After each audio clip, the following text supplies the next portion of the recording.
Thank you and welcome back to the second segment of the show for today.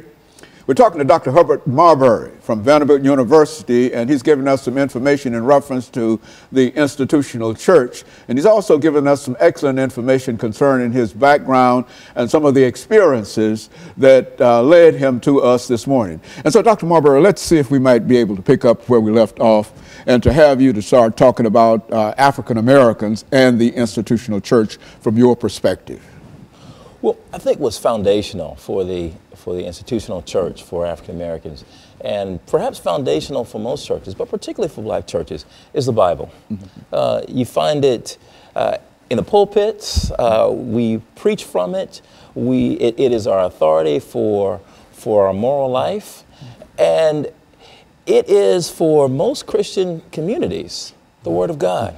And I tell my students, every time they step into a pulpit in the midst of a community of believers and they speak from the Bible, they are speaking for that community. What is the Word of God?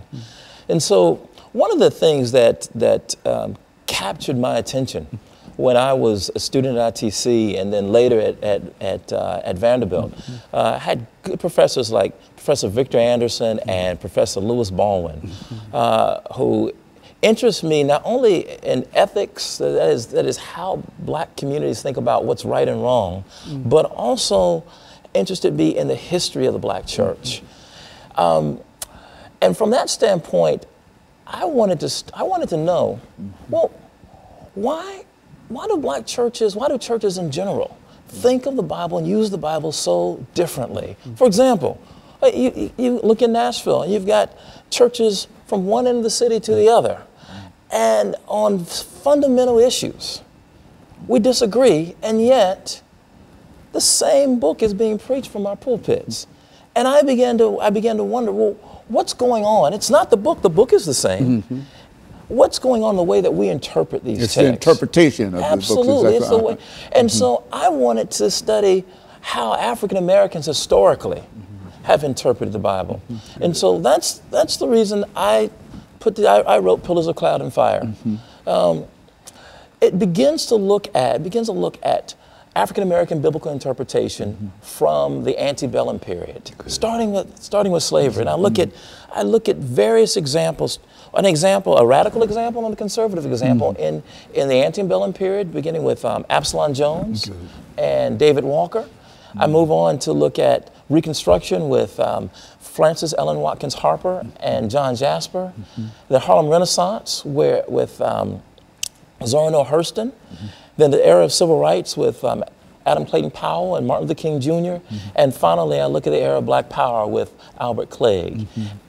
Each one takes up the book of Exodus, but takes it up in a very different way. And they take it up based on what I talked about earlier. That is, what are the relevant challenges that my community faces? How can I continue to make the Word of God, the Bible, relevant? And so during the antebellum period, Absalom Jones and David Walker both take up the story of Exodus almost literally. That if God delivered the children of Israel from Egypt, across the Red Sea into the Promised Land, then God will do the same. And the Promised Land was freedom from slavery. Well, freedom from slavery came, and we weren't free. We faced Jim Crow and segregation. And so if you go to the era of Reconstruction, and you look at sermons, the Promised Land doesn't look like freedom from slavery. Emancipation is no longer identified with the Promised Land.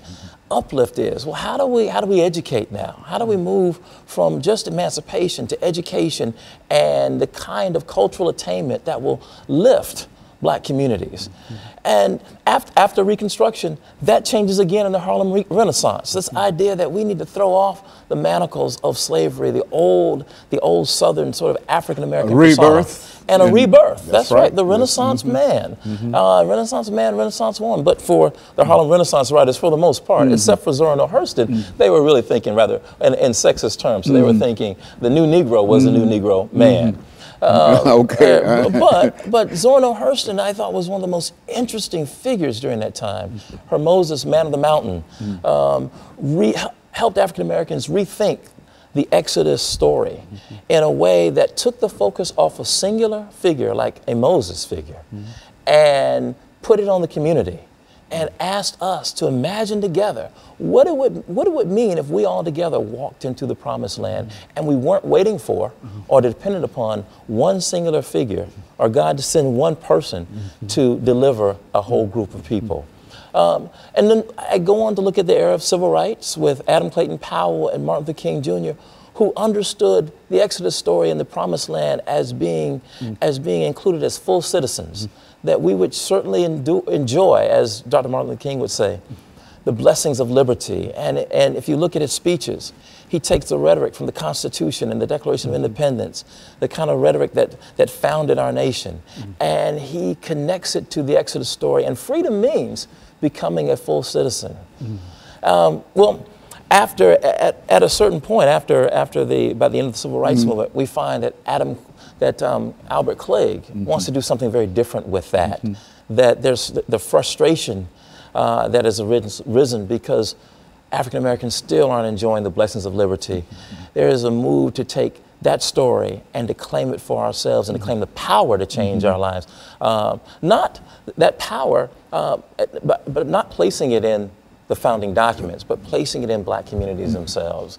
And so we get the Black Power movement. So I wanted to look at the various ways that we have interpreted one singular book, the book of Exodus, over the course of a long period of time.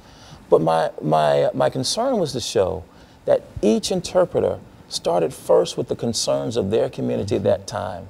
And I wanted to encourage my students who are going to serve churches and serve in religious communities to do the same.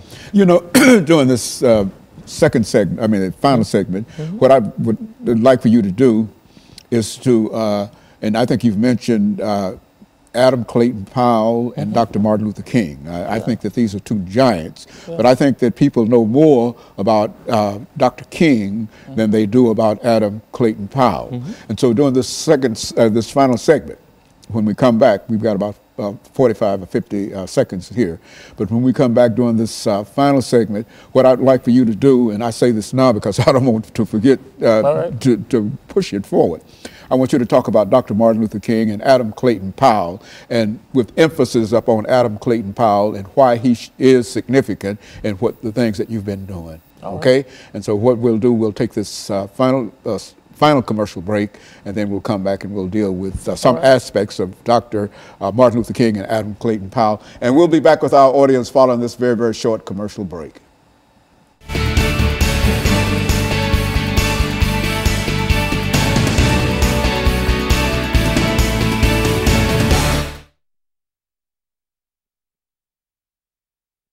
You look like you've been doing this all your life, man. I got no, this is my first time. Oh man, you're good. Because you got the information. That's what makes you good. See, when you have the information, and you can do it. Yeah. See, and so when we come back during this final segment, I'll introduce the show again.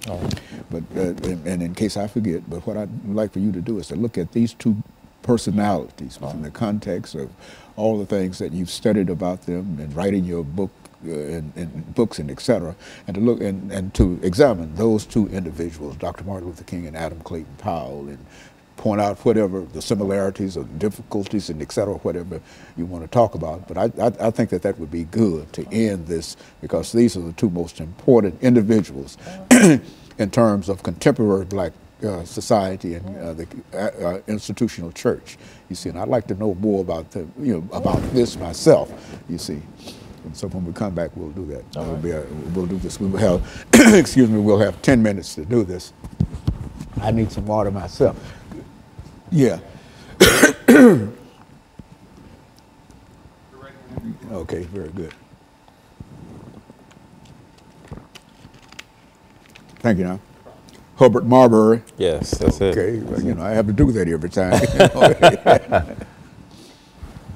You're giving us some excellent, and I don't want to make any noise.